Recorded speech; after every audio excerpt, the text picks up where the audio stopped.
Today I messed up by volunteering to drive my professor to the airport. Posted by you/viewwish311. So, I'm a political science major at my college, and honestly, it is a lot harder than I expected. I love my major so much and hope to pursue law one day, but this semester, in particular, has bogged me down. My international relations class is what's really kicking me. The professor loves to favor her students who are in the student club that she advises and actively dismisses anyone who is not a part of it and not interested in joining. This is reflected in my grades and those of other students. English is also not her first language, and although I will say that even with her thick accent, she speaks English just as well as a native-born citizen, she doesn't always pick up on comprehension, which has led to so many problems that I can't even begin to explain. Trust me, I've tried complaining about it to no avail. Anyway, I found out that we would be having our final in 2 days when I was expecting it to be during the actual finals week, and she did not mention it before.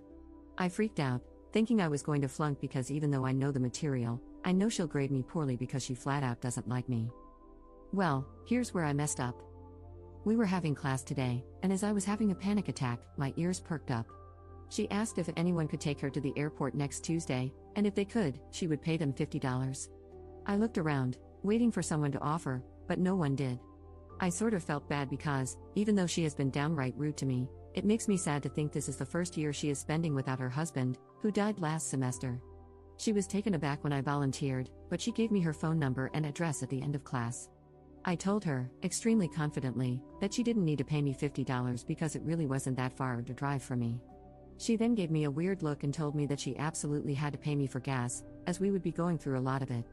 I replied that our city's airport wasn't that far and that it really wasn't any bother.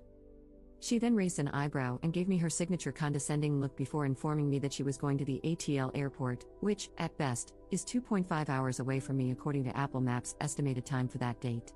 However, I've heard Atlanta traffic is horrible, so it's probably going to be 3 hours.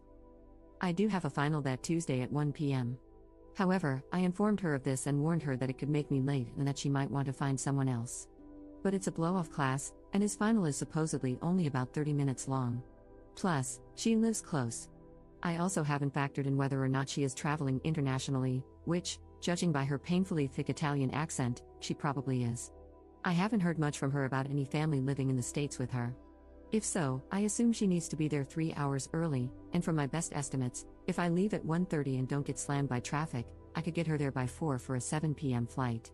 I've also been thinking about asking my blow-off professor if I can take his exam earlier because of this obligation. We'll see about that. I'm sticking to my guns. My boyfriend and friends said this was crazy of me to do, but I absolutely hate flaking on people, especially when she's my mom's age. Even if they're nothing alike, it still breaks my heart to think about my mom being alone with only a little dog for company, with no one to drive her to the airport and no second income to help pay for an Uber or another person to accompany her on her journey. I have a few things I need to do first, which include cleaning and scrubbing my car to get rid of any weed smell because it's been so cold outside, and unfortunately, my car has taken the brunt of my stress from this class. I also need to get my oil changed because I'm over 1,000 miles past when my car light went on, and I'm not trying to have my car explode on the road and die with this woman. Lastly, I need to brainstorm some topics to talk about with her because I am determined to be best friends with her by the end of this since I will undoubtedly have more courses with her in the future. Sorry, I know that's a lot. I doubt anyone took the time to read all of this, but if you're giving advice or commentary, don't try to convince me to back out of this. I don't have a good enough reason not to do it, and I am not the kind of person to go back on my word. Update 1 month later. I don't know if anyone cares for an update, but since I had as many comments as I did upvotes, and the majority of those comments were screaming and begging me not to go through with this plan, I think you guys might like to hear that it was a success. Here are some answers to your questions. No one died. She did not smell the weed in my car. We even had a conversation about the legalization of cannabis to the extent that I don't think she suspected me of being a user at all. Yes, it was to the international airport. Yes, my GPS messed up a million times. We do go to a smaller school where professors are encouraged, and even hired or fired, based on whether or not they do a good enough job of fostering student-professor relationships. She did offer me more money even after I dropped her off. I told her no, and she said she would give me a gift from Italy. Basically, that day I accidentally said yes to driving my Italian professor to an airport 2.5 hours away from us. I took my weed out of my car and into my apartment, and I aired out my car for not 1 but 4 days with the windows down. I also regularly sprayed it with Febreze and other car scents. Then I took it to a car wash, and the guy there gave me a free premium wash because my card wasn't working for some reason. Shout out to Mark 1 Car Wash. I'm sorry I didn't have any cash to tip the dude because you're seriously a lifesaver. So I got to scrub the living hell out of my car and vacuum every last square inch, removing each little flake of ash and fallen bud.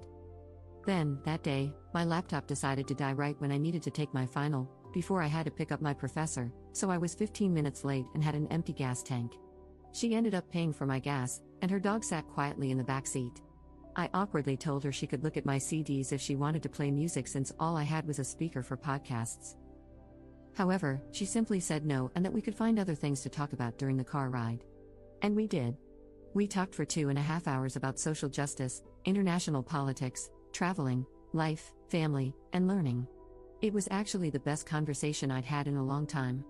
Although I did freak her out with my bad driving skills and forgot that there was a time change, so we arrived at 5 instead of 4 like I had planned.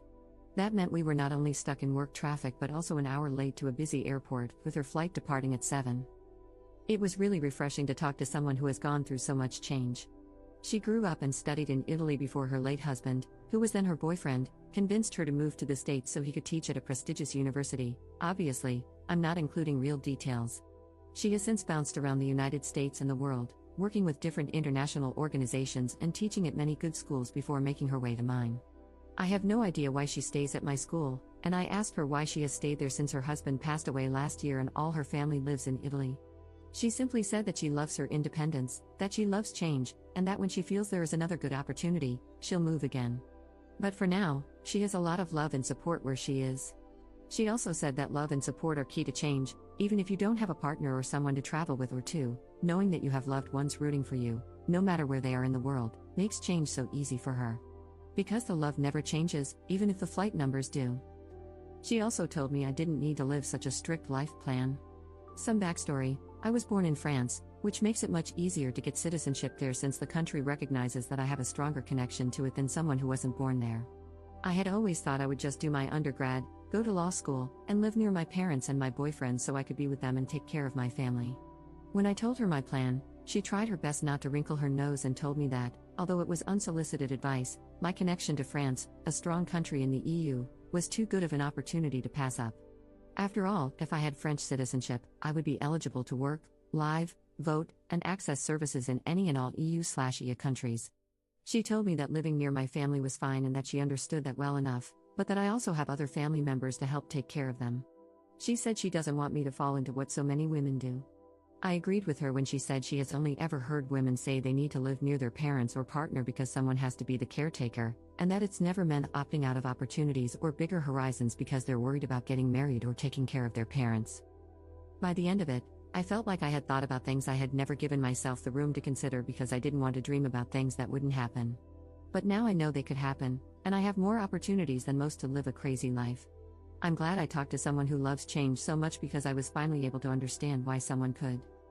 Also, I officially signed up to take her film class next semester, hee hee.